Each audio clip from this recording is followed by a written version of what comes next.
ओम शांति। 30 जनवरी 2022। अव्यक्त बाप दादा के महावाक्य। ओरिजिनल डेट 2 जनवरी 1990। सारे ज्ञान का सार स्मृति। आज समर्थ बाप अपने चारों ओर के सर्व समर्थ बच्चों को देख रहे हैं। हर एक समर्थ बच्चा अपनी समर्थी प्रमाण आगे बढ़ रहे हैं। इस समर्थ जीवन अर्थात सुखमय, श्रेष्ठ, सफलता संपन्न अलौकिक जीवन का आधार क्या है? आधार है एक शब्द, स्मृति। वैसे भी सारे ड्रामा का खेल है ही विस्मृति और स्मृति का। इस समय स्मृति का खेल चल रहा है। बाप दादा ने आप ब्राह्मण आत्माओं को परिवर्तन किस आधार पर किया? सिर्फ स्मृति दिलाई कि आप आत्मा हो, न कि शरीर। इस स्मृति ने कितना अलौकिक परिवर्तन कर लिया। सब कुछ बदल गया ना। मानव जीवन की विशेषता है ही स्मृति। बीज है स्मृति। जिस बीज से वृत्ति, दृष्टि, कृति सारी स्थिति बदल जाती है, इसलिए गाया जाता है, जैसी स्मृति वैसी स्थिति। बाप ने फाउंडेशन स्मृति को ही परिवर्तन किया। जब फाउंडेशन श्रेष्ठ हुआ तो स्वतः ही पूरी जीवन श्रेष्ठ हो गई। कितनी छोटी सी बात का परिवर्तन किया कि तुम शरीर नहीं आत्मा हो।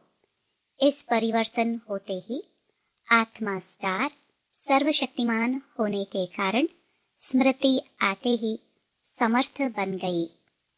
अब यह समर्थ जीवन कितना प्यारा लगता है। स्वयं भी स्मृति स्वरूप बने और औरों को भी यही स्मृति दिलाकर क्या से क्या बना देते हो। इस स्मृति से संसार ही बदल लिया। यह ईश्वरीय संसार कितना प्यारा है। चाहे सेवार्थ संसारी आत्माओं के साथ रहते हो, लेकिन मन सदा अलौकिक संसार में रहता है।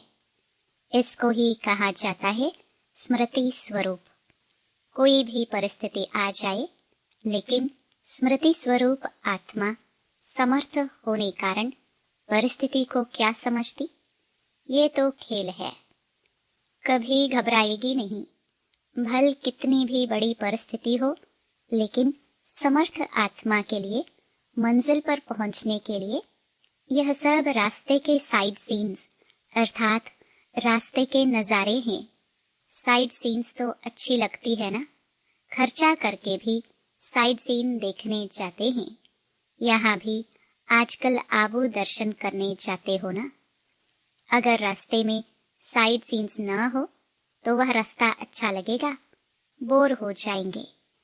ऐसे स्मृति स्वरूप समर्थ स्वरूप आत्मा के लिए परिस्थिति कहो, पेपर कहो, विघ्न कहो, प्रॉब्लम्स कहो, सब साइड सीन्स है। स्मृति में है कि यह मंजिल के साइड सीन्स अनगिनत बार पार की हैं। Nothing new. इसका भी फाउंडेशन क्या हुआ? स्मृति। अगर यह स्मृति भूल जाती अर्थात फाउंडेशन हिला, तो जीवन की पूरी बिल्डिंग हिलने लगती है। आप तो अचल है ना। सारी पढ़ाई के चारों सब्जेक्ट्स का आधार भी स्मृति है। सबसे मुख्य सब्जेक्ट है याद। याद अर्थात मैं कौन, बाप कौन। दूसरी सब्जेक्ट है ज्ञान। रचता और रचना का ज्ञान मिला। उसका भी फाउंडेशन स्मृति दिलाई कि अनादि क्या हो और आदि क्या हो और वर्तमान समय क्या हो। ब्राह्मण सो फरिश्ता, फरिश्ता सो देवता। और भी कितनी स्मृतियां दिलाई हैं, तो ज्ञान की स्मृति हुई ना। तीसरी सब्जेक्ट है दिव्य गुण। दिव्य गुणों की भी स्मृति दिलाई कि आप ब्राह्मणों के यह गुण हैं। गुणों की लिस्ट भी स्मृति में रहती है, तब समय प्रमाण उस गुण को कार्य में, कर्म में लगाते हो। कोई समय स्मृति कम होने से क्या रिजल्ट होती? समय पर गुण यूज नहीं कर सकते हो। जब समय बीत जाता फिर स्मृति में आता है कि यह नहीं करना चाहता था लेकिन हो गया, आगे ऐसे नहीं करेंगे। तो दिव्य गुणों को भी कर्म में लाने के लिए समय पर स्मृति चाहिए। अभी अभी ऐसे अपने पर भी हंसते हो, आगे ऐसा नहीं करेंगे। तो दिव्य गुणों को भी कर्म में लाने के लिए समय पर स्मृति चाहिए। जब समय बीत जाता फिर स्मृति में आता है कि यह नहीं करना चाहता था लेकिन हो गया, आगे ऐसे नहीं करेंगे। तो दिव्य गुणों को भी कर्म में लाने के लिए समय पर स्मृति चाहिए। अभी अभी ऐसे अपने पर हंसते हो, वैसे भी कोई बात व कोई चीज समय पर भूल जाती है तो उस समय क्या हालत होती है? चीज है भी लेकिन समय पर याद नहीं आती तो घबराते हो ना। ऐसे यह भी समय पर स्मृति न होने के कारण कभी कभी घबरा जाते हो। तो दिव्य गुणों का आधार क्या हुआ? सदा स्मृति स्वरूप, निरंतर और नेचुरल दिव्य गुण सहज हर कर्म में कार्य में लगता रहेगा। चौथी सब्जेक्ट है सेवा। इसमें भी अगर स्मृति स्वरूप नहीं बनते कि मैं विश्व कल्याणकारी आत्मा निमित्त हूँ तो सेवा में सफलता नहीं पा सकते। सेवा द्वारा किसी आत्मा को स्मृति स्वरूप नहीं बना सकते। साथ साथ सेवा है ही स्वयं की और बाप की स्मृति दिलाना। तो 4 ही सब्जेक्ट का फाउंडेशन स्मृति हुआ ना। सारे ज्ञान का सार एक शब्द हुआ स्मृति। इसलिए बाप दादा ने पहले से ही सुना दिया है कि लास्ट पेपर का क्वेश्चन भी क्या आने वाला है। लंबा चौड़ा पेपर नहीं होना है, एक ही क्वेश्चन का पेपर होना है और एक ही सेकंड का पेपर होना है। क्वेश्चन कौन सा होगा? नष्टो मोह स्मृति स्वरूप। क्वेश्चन भी पहले से ही सुना लिया है ना, फिर तो सभी पास होने चाहिए। सभी नंबर 1 पास होंगे या नंबर वार पास होंगे? डबल विदेशी किस नंबर में पास होंगे? नंबर 1। तो माला को खत्म कर दे या अलग माला बना दे? उमंग तो बहुत अच्छा है। डबल फॉरेनर्स को विशेष चांस है लास्ट सो फास्ट जाने का। यह मार्जिन है।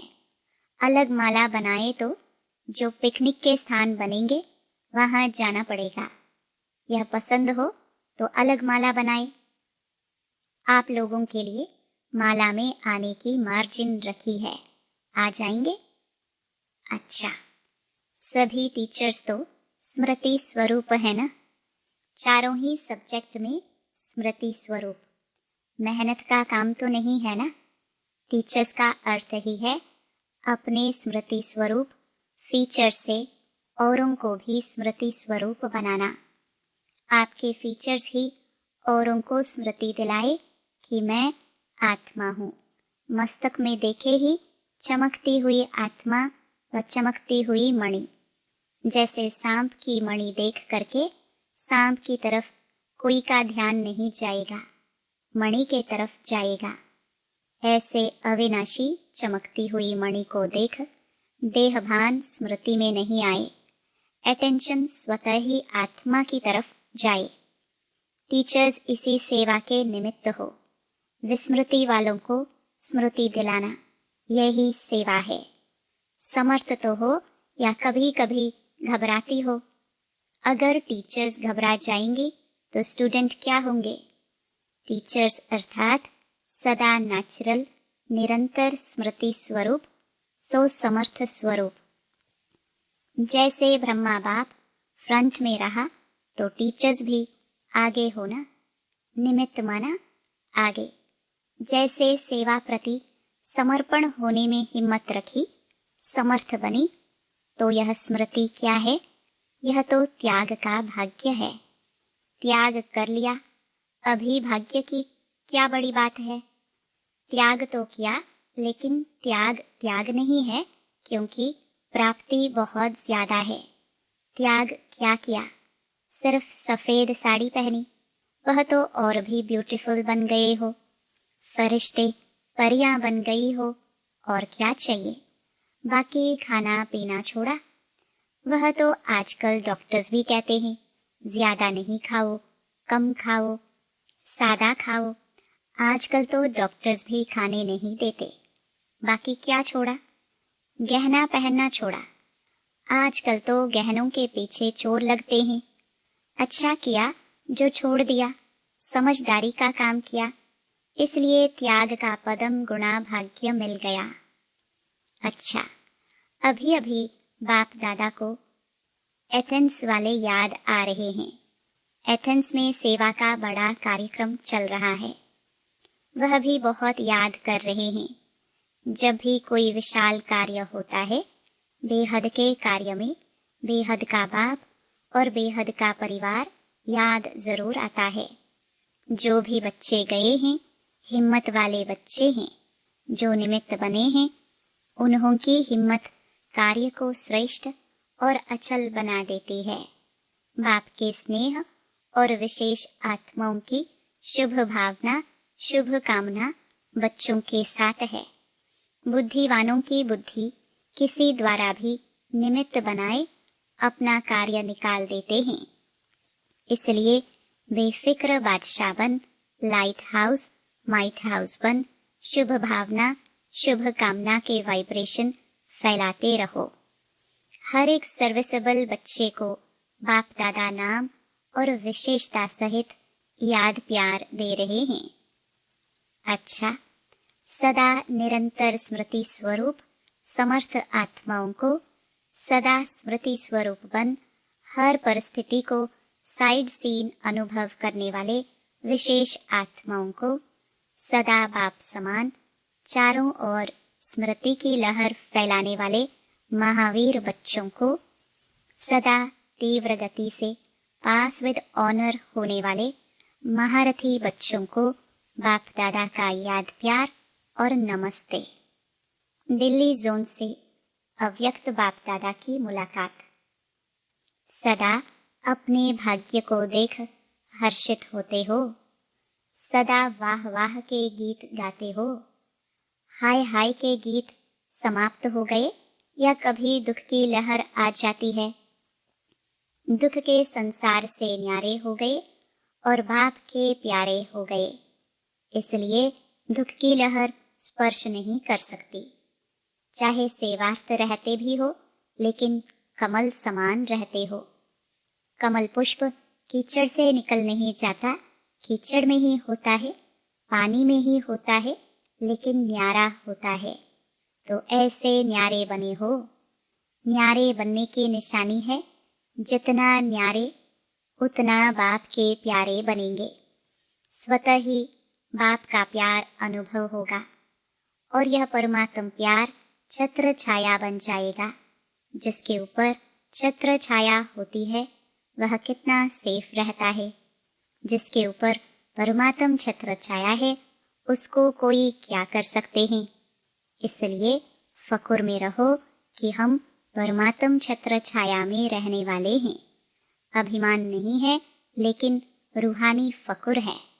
बॉडी कॉन्शियस होंगे तो अभिमान आएगा, आत्म अभिमानी होंगे तो अभिमान नहीं आएगा, लेकिन रूहानी फकुर होगा। और जहाँ फकुर होता है, वहाँ विघ्न नहीं हो सकता। या तो है फिक्र या है फकुर, दोनों साथ नहीं होते। दाल रोटी अच्छे ते अच्छी देने के लिए बाप दादा बंधा हुआ है। रोज 36 प्रकार के भोजन नहीं देंगे, लेकिन दाल रोटी प्यार की जरूर मिलेगी। निश्चित है, हमको कोई टाल नहीं सकता, तो फिक्र किस बात का। दुनिया में फिक्र रहता है कि हम भी खाए, पीछे वाले भी खाए, तो आप भी भूखे नहीं रहेंगे, आपके पीछे वाले भी भूखे नहीं रहेंगे। बाकी क्या चाहिए? डनलप के तकिया चाहिए क्या? अगर डनलप के तकिया व बिस्तर में फिक्र की नींद हो तो नींद आएगी। बेफिक्र होंगे तो धरनी पर भी सोएंगे तो नींद आ जाएगी। बाहों को अपना तकिया बना लो तो भी नींद आ जाएगी। जहाँ प्यार है वहाँ सूखी रोटी भी 36 प्रकार का भोजन लगेगी। इसलिए बेफिक्र बादशाह हो। यह बेफिक्र रहने की बादशाही सदा बादशाहियों से श्रेष्ठ है। अगर ताज पहनकर तख्त पर बैठ गए और फिक्र करते रहे तो तख्त हुआ या चिंता हुई। तो भाग्य विधाता भगवान ने आपके मस्तक पर श्रेष्ठ भाग्य की लकीर खींच दी है। बेफिक्र बादशाह हो गए हो। वह टोपी या कुर्सी वाले बादशाह नहीं, बेफिक्र बादशाह। कोई फिक्र है? पोत्रों धोत्रों का फिक्र है? आपका कल्याण हो गया तो उन लोगों का जरूर होगा। तो सदा अपने मस्तक पर श्रेष्ठ भाग्य की लकीर देखते रहो। वाह मेरा श्रेष्ठ ईश्वरीय भाग्य। धन दौलत का भाग्य नहीं, ईश्वरीय भाग्य। इस भाग्य के आगे धन तो कुछ नहीं है, वह तो पीछे पीछे आएगा। जैसे परछाई होती है वह आपे ही पीछे पीछे आती है, या आप कहते हो पीछे आओ। तो यह सब परछाई है, लेकिन भाग्य है, ईश्वरीय भाग्य। सदा इसी नशे में रहो। अगर पाना है तो सदा का पाना है। जब बाप और आत्मा अविनाशी है तो प्राप्ति विनाशी क्यों? प्राप्ति भी अविनाशी चाहिए। ब्राह्मण जीवन है ही खुशी की।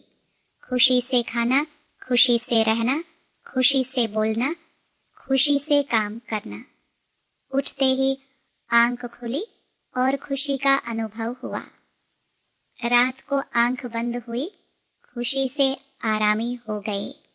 यही ब्राह्मण जीवन है। अच्छा, बाप दादा से व्यक्तिगत मुलाकात। आज्ञाकारी बनने से परिवार की दुआएं। बाप दादा के सामने गायत्री मोदी का परिवार बैठा है। बाप दादा इस परिवार की एक बात देख करके बहुत खुश हैं। कौन सी बात? आज्ञाकारी परिवार है। इतना दूर से पहुंच तो गए ना, यह भी दुआएं मिलती हैं। जो आज्ञा पालन करता है, चाहे किसी की भी, एक ने कहा दूसरे ने माना तो खुशी होती है। दिल से एक दो के प्रति दुआएं निकलती हैं। कोई अच्छा दोस्त या भाई हो, अगर कहते यह बहुत अच्छा है तो यह दुआएं हुई ना। किसी को भी हाँ जी करना व आज्ञा मानना, इनकी गुप्त दुआएं मिलती हैं। तो दुआएं समय पर बहुत मदद देती हैं। उस समय पता नहीं पड़ता है, उस समय तो साधारण बात लगती है, चलो हो गया। लेकिन यह गुप्त दुआएं आत्मा को समय पर मदद देती हैं। यह जमा हो जाती है, इसलिए बाप दादा देखकर खुश हैं। चाहे किसी भी कार्य के लिए आए तो है ना। और यह भी याद रखना कि परमात्म स्थान पर किसी भी कारण से, चाहे देखने के हिसाब से भी आ गए, जानने के हिसाब से भी आ गए, तो भी पांव रखा, उसका भी फल जमा हो जाएगा। यह भी कम भाग्य नहीं है। यह भाग्य भी आगे चल करके अनुभव करेंगे। उस समय अपने को बहुत भाग्यवान समझेंगे। किसी भी कारण से हमने पांव तो रख लिया, अभी तो पता नहीं पड़ेगा।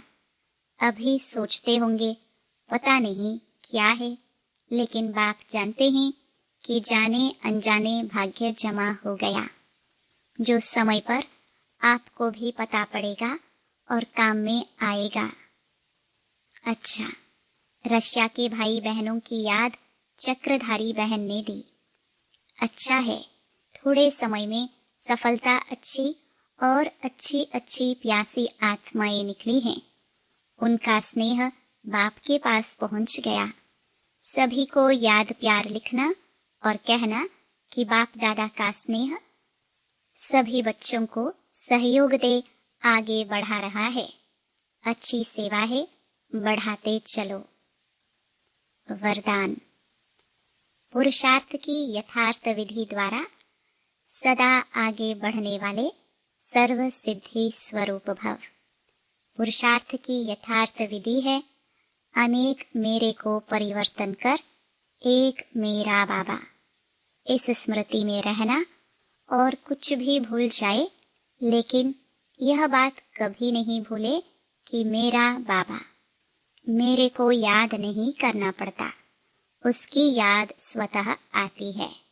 मेरा बाबा दिल से कहते हो तो योग शक्तिशाली हो जाता है। तो इस सहज विधि से सदा आगे बढ़ते हुए सिद्धि स्वरूप बनो। स्लोगन। मायाजीत बनना है तो स्नेह के साथ साथ ज्ञान का भी फाउंडेशन मजबूत करो। लवलीन स्थिति का अनुभव करो। कर्म में, वाणी में, संपर्क व संबंध में लव और स्मृति व स्थिति में लवलीन रहना है। जो जितना लवली होगा वह उतना ही लवलीन रह सकता है। अभी आप बच्चे बाप के लव में लवलीन रह औरों को भी सहज आप समान व बाप समान बना देते हो। ओम शांति।